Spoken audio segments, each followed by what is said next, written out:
This is Steve Robbins. Welcome to the Get It Done Guys quick and dirty tips to work less and do more. We love being productive, and we look for big honkin' ways to be more productive. Things like forming habits through triggers or setting up a new email system. You can find links to my episodes on those topics in this episode's transcript. We like big changes that we think will have big effects. But as my episode on 30 minutes a day equals 3 weeks a year points out, there are small behaviors that add up to the greatest gains of all. And the smallest behavior for the greatest gain? It's at your fingertips. Literally. Look to your keyboard. You've spent thousands of dollars to learn important professional skills. You went to college. You indebted yourself for life, all to become a master of stuff that matters. But you know what? Once you're in the quote-unquote real world, the real gatekeeper of our hyper-technological society rears its ugly snake-encrusted head. And that's your computer. Everything gets done 24/7 through your keyboard. So enroll in a touch typing class. Find one online. Get a book and practice. It's a few weeks worth of work that will pay for itself for the rest of your life. Faster typing means faster anything that requires typing. And these days, anything is the new everything. All the time. So a 10% increase in typing speed will give you a 10% increase in productivity across the board. Hey, if it's worth going into debt to learn about mid-13th century Russian popes, were there any mid-13th century Russian popes? I went to an engineering school, I wouldn't know. It's worth going into debt to make everything better for the rest of your life. Type less. You can type faster with touch typing, and also you can just type less.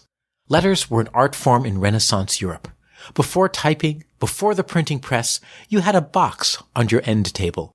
A beautiful hand-carved box closed with a tiny silver clasp. You would open the clasp ever so gently, and demons would pour out of the box, take over your soul, and wreak havoc on this plane of existence. So please, don't open that box. The other box on your end table, however, contained quill pens and parchment paper. Both of these were expensive, difficult to manufacture, and incredibly fragile. So it's no wonder that Shakespeare said brevity is the soul of wit. He wanted to keep costs as low as possible. If he'd been a better wordsmith, he would have just written keep it short, which was half as long. Treat your laptop like a quill and parchment paper. Every word costs money, or at least it costs time. The less you write, the less it costs. Keep your emails and texts to 3 sentences. When a message gets longer, stop. Trim. If you can't trim, pick up the phone and call. Even if you get voicemail, you can leave a voicemail far faster than you can type. You can find the 3-sentence guideline and a link to the website explaining it all at getitdoneguy.com/3. That's the word 3. getitdoneguy.com/3. And there you can use the specific text they recommend as your email signature, and soon the entire world will be concise, pithy, and brief. Also, optimize your digital workspace. Now you're typing less, and you're typing less faster, and you have smartphones. I just love typing on smartphones. No, I don't. I really, really hate typing on smartphones. I've tried all the keyboards, and even the best ones, SwiftKey and Nintype from the iPhone store, are still awkward enough that typing speed is a fraction of what it is on a real keyboard, and that's not even including typos or autocorrect. How convenient. Autocorrect actually works about 80% of the time. The other 20% of the time, it turns my correctly spelled words into other words that I did not type. Please pass the jam becomes, I worship Satan, with a cute little upside-down pentagram emoji. I do not worship Satan, and I don't even know why an upside-down pentagram emoji exists, and it doesn't matter because all I want is the jam. So don't type on your phone or tablet, just stop it. And if you must use it, use a text expander as much as possible. When it's a phone environment, you want to type as few characters as humanly possible to get your result because phones are so inefficient. Now, some phones have pre-written reply messages that you can send when you reject an incoming call. So customize those.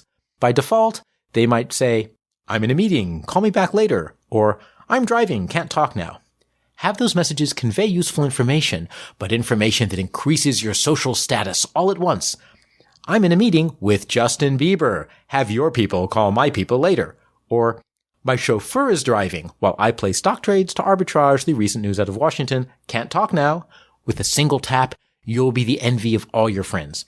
To learn more about text expanders across all your devices, check out the Get It Done Guy episode on smartphone text expansion. Now that you've sworn off smartphone typing, you're back to your desk. And you're touch typing. Guess what? You can use the keyboard that came with your computer, but that was made by Silicon Valley, whose only real concern is how to charge you top dollar while selling you utter dreck. You want a real mechanical keyboard that gives you both audible and tactile feedback. The right keyboard can increase your typing speed tremendously. Mine is a DOS keyboard for professional with Cherry MX brown switches. You can find out about this amazing keyboard at doskeyboard.com. Try a mechanical keyboard. This is a keyboard where the switches are actually made mechanically. They're not these membrane switches that you get on standard computer keyboards. You will never go back to a subpar, cheap plastic keyboard again. I gave a mechanical keyboard to intern MG, and 3 months later, he was living in a castle in the Netherlands. Coincidence? I think not. And what's also not a coincidence is that you will gain hours or days a year of productivity just by optimizing the way you use keyboards. Learn to touch type. Type less. Don't type on your smartphone and use a text expander if you must type on your smartphone. And above all, buy a good keyboard. After all, if you were going to perform open heart surgery, you wouldn't use a Kmart scalpel. You'd use... never mind. Bad metaphor. Typing. It's in everything you do. Speed up your fingers, speed up your typing, and you'll be amazed at what happens next. I'm Steve Robbins. Follow Get It Done Guy on Twitter and Facebook. I run programs to help people develop the kick-ass business skills that they need to create an extraordinary life. If you want to know more, visit steverobbins.com or join my personal email list by texting Get It Done to 33444. You'll also get a free copy of my secret book chapter on how to build relationships that help you succeed. Work less, do more, and have a great life.